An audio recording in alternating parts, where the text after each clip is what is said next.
Hey, it's Mofo from Mofo's Drum World, and here we're going to talk about the difference between Tama Bell Brass Snares with and without the bell brass hoops.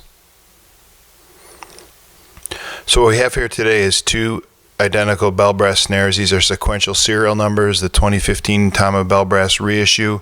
This one has the stock rims that shipped with the drum in 2015. This one has Tama Bell Brass rims, which were manufactured in the 1980s. By Tama in Japan.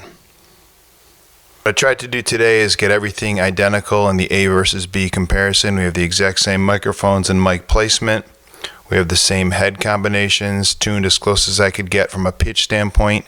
And what we're going to try to do is hear the difference between the drum with and without the bell brass rims. It's not going to be hard to hear the difference. A lot of people like the bell brass rims because they bring out the natural fat sound of the drum, more full-bodied tone. What you're going to hear in the demo is that the bell brass rim chokes overtones slightly, so you get a very warm and full sound. With the stock rims, you're going to get more of the ringing sound, which might be good for you, but if you're a studio engineer, most of them are going to favor this one, and you're going to hear why in a minute. Much more controlled sound, really brings out the great sound of the drum. So let's listen. So just a quick word about the microphones used in today's test. These are Sennheiser MD421s. Both are set to pattern 3, which is the hypercardioid pattern.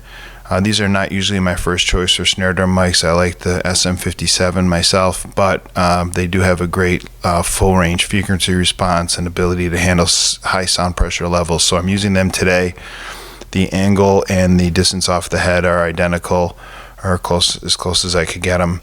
Also, I'm speaking into a Shure SM58. I'm going to turn the SM58 off during the sound test because microphone buffs will know that the 58 has a peak in the mid-range, and it kind of colors the sound of the whole test. So all you're going to be hearing during the snare drum test is the top mic for each snare.